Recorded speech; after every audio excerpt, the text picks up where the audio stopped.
তোর জন্য আমার কালীচরণের সামনে ঝুলছে ফাঁসি দড়ি, ওটা ওর গোলা পড়ার আগে আমার এসে তোর 12টা বাজাবে।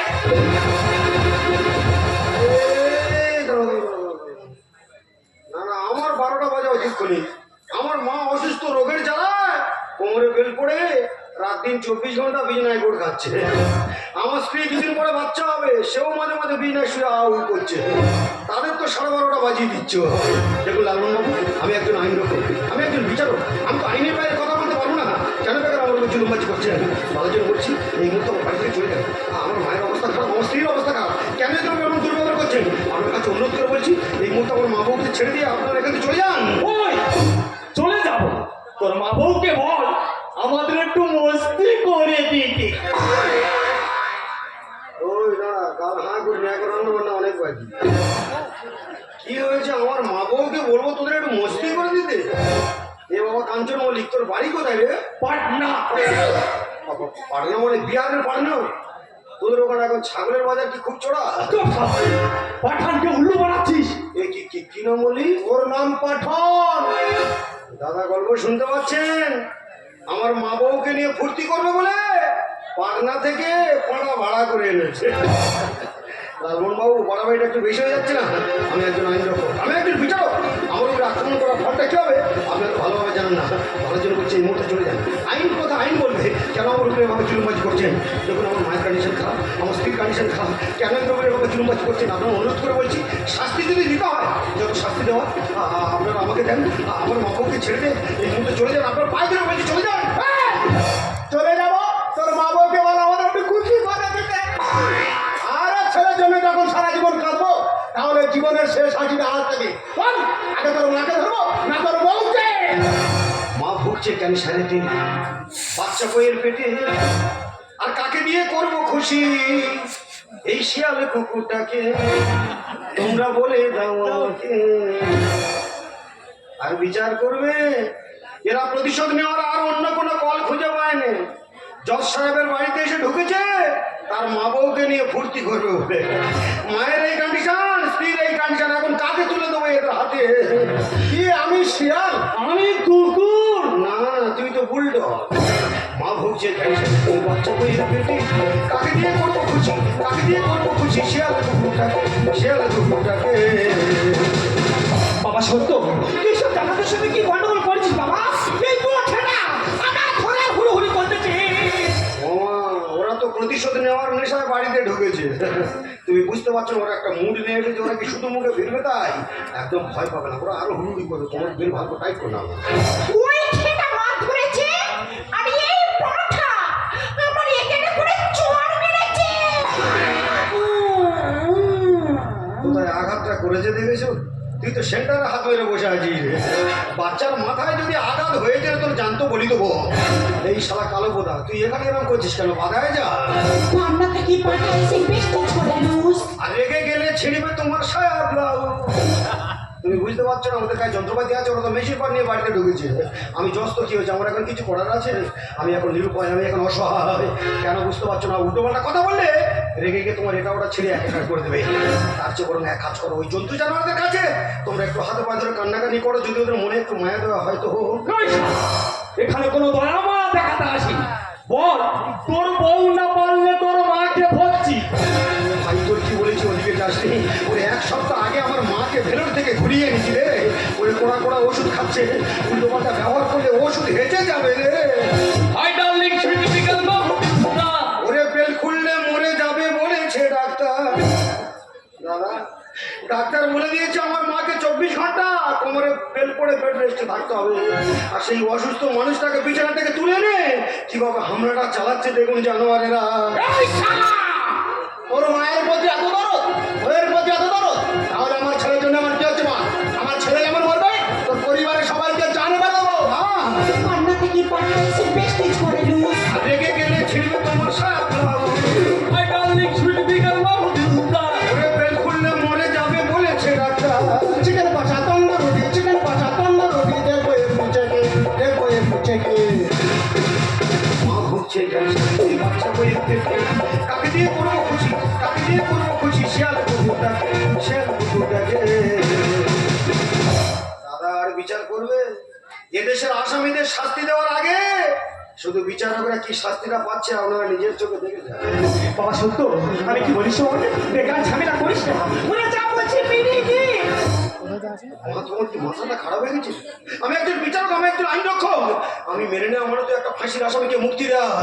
আর এই সমস্ত ধর্ষণের আসামিকে যদি মুক্তি দিই তাহলে দুদিন পরে মা বোনরা যে রাস্তাঘাটে চলতে পারবো না গো মা।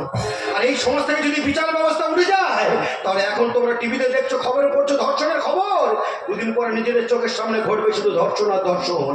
একদম ভয় পাবে না, আমি তো আছি। বুঝতে পারছো না কেন? ওদের বেশি প্রশ্রয় দিলে ওরা আরো পেয়ে বসবে। এই দেখো, তুমি একদম মুখে বড় বড় ভাষণ দেবে না। যে ঘরের ইজ্জত রক্ষা করতে পারে না সে ঘরের ইজ্জত রক্ষা করবে কি করে?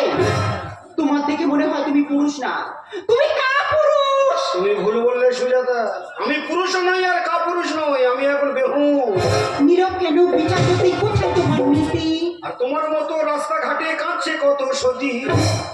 সুজাতা, তুমি ভাবছো তোমার কথা, মা ভাবছে মায়ের কথা, আর আমি ভাবছি এই অসহায় দেশটার কথা। সকাল হলে শুধু একটাই চিৎকার, বাঁচাও বাঁচাও বাঁচাও। আমি নিজে বাঁচবো না এই সমাজটাকে বাঁচাবো? জীবন জ্বালা সহিনার ছেড়ে দিয়ে কাজ। মাগো জানলা খুলে তাকিয়ে দেখো উলঙ্গ সমাজ। খোকা, মা, আজ আমার সামনে ওরা তোমাদের ইজ্জতের দিকে হাত বাড়িয়েছে, তোমাদের লজ্জা হরণ করতে চাইছে, অথচ সব জেনে বুঝে আমি নীরব কেন এটাই ভাবছো? বল কেন? মাগো ওরা যে অনেক আগে এই মাতৃভূমিটাকে উলঙ্গ করে দিয়েছে। নীরব কেন বিচার করতে কোথায় তোমার নীতি? তোমার মতো রাস্তা খাটিয়ে খাচ্ছে কত সতী। জীবন জ্বালা সহিনার ছেড়ে দিয়ে কাজ। তোমার জানলা খুলে তাকিয়ে দেখো উলঙ্গ সমাজ। টাকা দিয়ে সমাজটাকে, টাকা দিয়ে সমাজটাকে নামাবো নরকে, নামাবো নরকে। দাদা, আমার মা বলছে ক্যান্সারে এই বাচ্চা বইয়ের পেটে। কাকে দিয়ে করবো খুশি, কাকে দিয়ে করবো খুশি, শেয়াল কুকুরটাকে, শেয়াল কুকুরটাকে।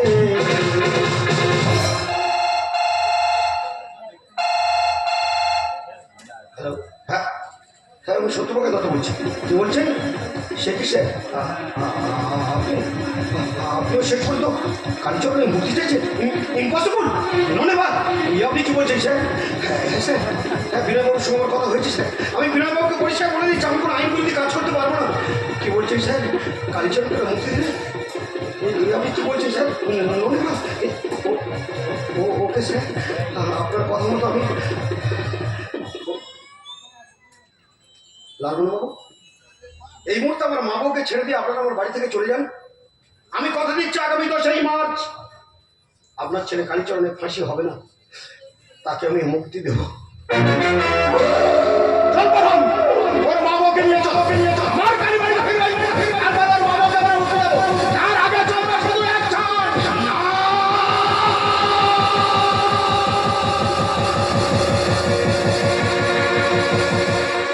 সত্যবাবু, তোমাকে দেখে মনে হয় তুমি এই যুগের মহাপুরুষ, তাই তোমাকে আমি আঘাত দিয়ে বড় ভুল করেছি, আমাকে ক্ষমা করে দাও। আমার পায়ে একদম হাত দেবে না। আর প্রকৃত মহাপুরুষের মান নেই এখন এদেশে। দেখছো না, দিকে দিকে তাদের বিগ্রহ ভেঙে ফেলা হচ্ছে। আর কেন বেকার আমার মতো কাপুরুষের পায়ে হাত দিচ্ছে? আমি যে বিবেক, মনুষ্যত্ব, সততা, আদর্শকে বিসর্জন দিয়েছি গো, তাই এখন আর আমি মানুষ নই, আমি যেটা অমানুষ। আর আমার মতো অমানুষের পায়ে কেন বেকার হাত দিচ্ছেন ভানুবাবু? আমার নাম সত্যপ্রকাশ, সত্যকে প্রকাশ করাই ছিল আমার কাজ। কিন্তু আজ আমার মা বউকে বাঁচানোর জন্য এদেশের সমাজ ব্যবস্থার কাছে আমি যে হেরে গেছি গো, তাই তো আমি সত্যের ভাইনটাকে চিরদিনের জন্য মিথ্যা দিয়ে ঢেকে দিয়ে এসেছি। আমি জানি আমি যে অপরাধ করেছি, আমি যে ভুল করেছি, এই সমাজের মা বোনেরা কেউ কোনোদিন আমাকে ক্ষমা করবে না। তবু আমি সবার কাছে অনুরোধ করে বলবো, আমার কিছু করার নেই। আমি যে নিরুপায়, আমি যে অসহায়, তাই আমার এই অপরাধের জন্য এদেশের একজন বিচারক হয়ে, এদেশের একজন জজ সাহেব হয়ে, এদেশের সমস্ত জনগণ উপস্থিত আজকের গাজন দর্শক বৃন্দের কাছে আমি 2 হাত জোড়ো করে ক্ষমা চাইব। পারলে আপনারা আমাকে ক্ষমা করে দেবেন, আপনারা আমাকে ক্ষমা করে দেবেন, আপনারা আমাকে ক্ষমা করে দেবেন।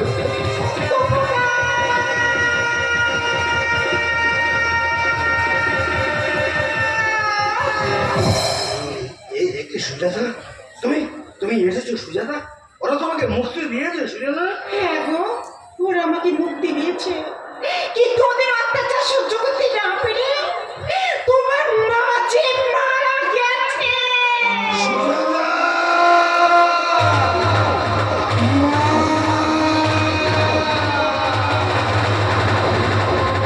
আমি ওদের শত অত্যাচার সহ্য করে বেঁচে আছি তোমাকে সন্তান উপহার দেব বলে।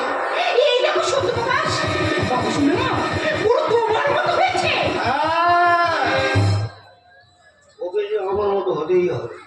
ও যদি না আমার মতো হয়, তাহলে আমার ফেলে রাখা অসমাপ্ত কাজগুলোকে এই সমাজের বুকে সমাপ্ত করবে কে? দেখি সত্য প্রকাশ, তুমি মদ খেয়েছো? হ্যাঁ সুজাতা, আজ আমি মদ খেয়েছি সুজাতা। আরে সবাই বলে না মদ খেলে নাকি জীবন জ্বালা জুড়িয়ে যায়। সব ভুল কথা, মিথ্যা কথা, সব এই মাতালদের মতলামি রে।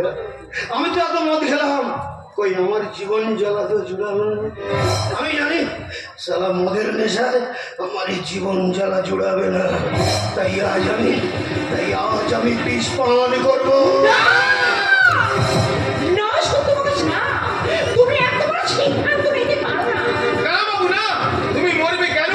তোমার তো কোনো দোষ নেই। তুমি মারা গেলে আমার মুন্ডি রাতটা শান্তি পাবে না, কারণ আমার ব্যক্তি অনেক বেশি শাস্তি পেয়েছে। তোমার মা, তোমার স্ত্রী, তুমি মরবে কেন? বাবু, এটা যে গণতান্ত্রিক স্বাধীন ভারতবর্ষ, এই ভারতবর্ষে যে বিচারকের বিচার করার অধিকার নেই, তার যে বেঁচে থাকার কোনো অধিকার নেই গো। না না সত্য প্রকাশ না, মরে যাওয়ার নাম তো ফিরে যাওয়া। তোমাকে আমি হারতে দেব না। প্লিজ প্লিজ সুজাতা, তুমি আজ আমাকে মরতে দাও সুজাতা। আমার যে আর বাঁচার ইচ্ছে নেই গো সুজাতা, কারণ সকাল হলে আবার একদল মানুষ চিৎকার করে শুধু ধিক্কার জানাবে। কাকদ্বীপ থেকে কামদুনি, মণিপুর থেকে মালদা, পাঁচটের থেকে আঞ্চিকর, শুধু একটাই চিৎকার, We on justice, we on justice, we on justice। ওদের সেই বিষাক্ত প্রতিবাদের বাণী শোনার চেয়ে বিষ পান করে মরে যাওয়ার যে অনেক ভালো।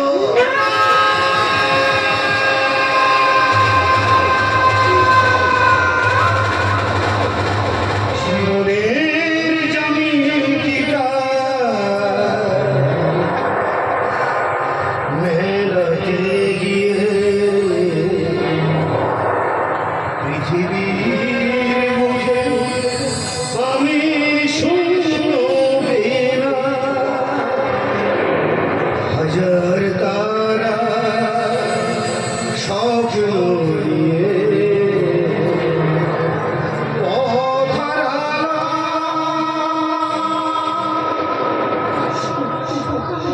জীবনের জানি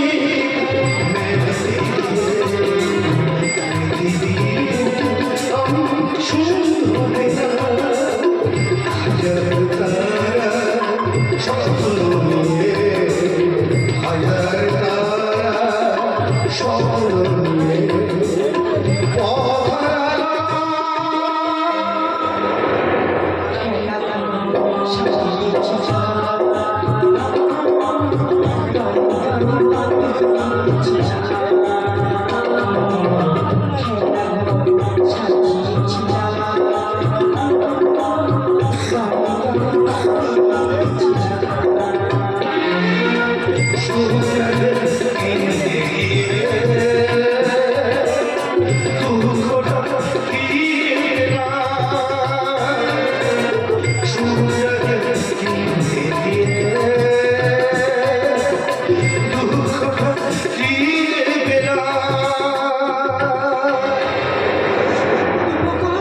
মনের জমি মেলাতে গিয়ে